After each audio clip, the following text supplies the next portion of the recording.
दोस्तों स्वागत है आपका हमारे नए वीडियो में। जैसे कि आपको पता है हम रेलवे के सभी जीके जीएस वाले प्रीवियस ईयर प्लस लेटेस्ट के क्वेश्चंस को देख रहे हैं, जिसमें आज हमारा तीसरा सेट है। तो आइए बिना देर गवाए इस वीडियो को शुरू करते हैं। तो देखते हैं हमारा पहला प्रश्न, निम्नलिखित में से कौन सा सहायक संधि की विशेषता नहीं थी। तो सबसे पहले मैं आपको बता दूं, सहायक संधि ब्रिटिश ईस्ट इंडिया कंपनी द्वारा भारतीय राज्यों को हड़पने की एक नीति थी, जो 1798 में लॉर्ड वेलेस्ली द्वारा लागू की गई थी।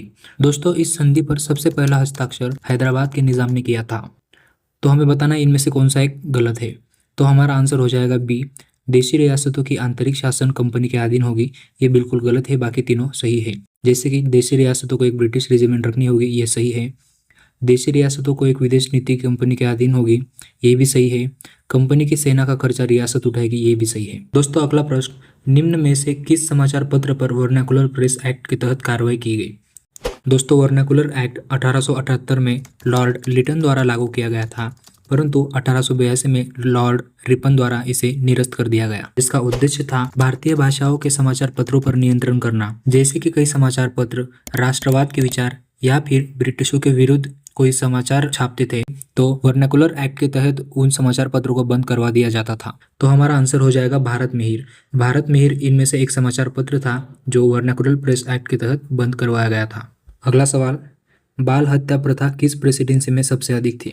दोस्तों इनमें से बंगाल में सबसे ज्यादा बाल हत्या प्रथा अधिक थी। अगला सवाल, रेशमी रुमाल षड्यंत्र किससे संबंधित है। दोस्तों रेशमी रुमाल षड्यंत्र 1913 से 1920 के बीच हुआ था, जिसका उद्देश्य था भारत में अफगान, तुर्की और जर्मन की मदद से आज़ादी लाना। परंतु 1920 में पंजाब की सीआईडी ने मौलवी उबैदुल्लाह सिंधी द्वारा लिखे गए पत्र पकड़ लिए थे, जिसकी वजह से रेशमी रुमाल षड्यंत्र स्थगित हो गया था। दोस्तों वे पत्र रेशमी रुमाल पर लिखे गए थे, जिस वजह से इसे रेशमी रुमाल षड्यंत्र कहा जाता है। तो हमारे प्रश्न का आंसर हो जाएगा बी। अगला प्रश्न, असहयोग आंदोलन के लिए प्रस्ताव किस कांग्रेस अधिवेशन में पारित हुआ था। दोस्तों असहयोग आंदोलन नागपुर अधिवेशन में पारित हुआ था। अगला सवाल, निम्नलिखित में से पारिस्थितिकी तंत्र के विषय में कौन सा सही नहीं है। पहला, यह एक बंद तंत्र होता है। दूसरा, इसकी अपनी उत्पादकता होती है। तीसरा, यह एक प्राकृतिक संसाधन तंत्र होता है। चौथा, यह एक कार्यशील इकाई होती है। दोस्तों इसका आंसर हो जाएगा ए, जो कि बिल्कुल भी पारिस्थितिकी तंत्र को फॉलो नहीं करता, बाकी तीनों पारिस्थितिकी तंत्र को फॉलो करते हैं। अगला सवाल, निम्नलिखित में से कौन सा प्रसिद्ध जैविक हॉटस्पॉट कहलाता है। तो दोस्तों इनमें से प्रसिद्ध जैविक हॉटस्पॉट पश्चिमी घाट कहलाता है। अगला सवाल, किस चक्र के संचालन में सौर विकिरण की महत्वपूर्ण भूमिका होती है। तो इसका आंसर हो जाएगा बी, जल चक्र में सौर विकिरण की महत्वपूर्ण भूमिका होती है।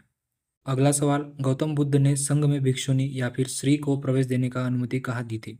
दोस्तों इसका आंसर हो जाएगा ए, वैशाली में गौतम बुद्ध ने संघ में भिक्षुणी को प्रवेश करने की अनुमति दी थी, और सबसे पहले बौद्ध धर्म स्वीकार करने वाली भिक्षुणी महामाया गौतमी थी, जो गौतम बुद्ध की दूसरी माता थी। अगला सवाल, भारत के किस क्षेत्र में सर्वाधिक दैनिक तापांतर पाया जाता है। पहला है पूर्वी घाट, दूसरा है अंडमान द्वीप, तीसरा है मरुस्थलीय क्षेत्र और चौथा है लद्दाख। दोस्तों इनमें सबसे ज़्यादा तापांतर मरुस्थल में पाया जाता है। अगला सवाल, 3 जनवरी को उपसौर की घटना क्या होती है। इनमें से क्या 3 जनवरी को होने वाली उपसौर की घटना है। आंसर हो जाएगा सी, इस दिन पृथ्वी सूर्य की दूरी से सबसे न्यूनतम होती है। अगला सवाल, कौन सी भूकंप तरंगे सबसे अधिक विनाशकारी होती है।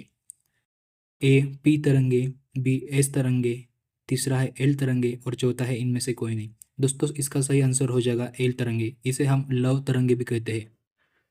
अगला सवाल, निम्नलिखित में से कौन सी सही सुमेलित है। इनमें से कौन सा सही है ये हमें बताना है। तो रेड क्लिफ लाइन भारत और चीन के बीच खींची है, नहीं। भारत और चीन के बीच तो मैकमोहन रेखा खींची गई है। मैकमोहन रेखा भारत और चीन के बीच खींची गई है। रेड क्लिफ ये तो गलत हो जाएगा। दूसरा है डूरन रेखा भारत और पाकिस्तान के बीच, तो दोस्तों ये भी गलत हो जाएगा। रेड क्लिफ लाइन जो है, रेड क्लिफ लाइन ये भारत और पाकिस्तान के बीच है। उसके बाद है मैगिनॉट रेखा फ्रांस और जर्मन, तो दोस्तों ये सही हो जाएगा। मैगिनॉट रेखा जो है फ्रांस और जर्मन के बीच प्रथम विश्व युद्ध के दौरान खींची गई थी या फिर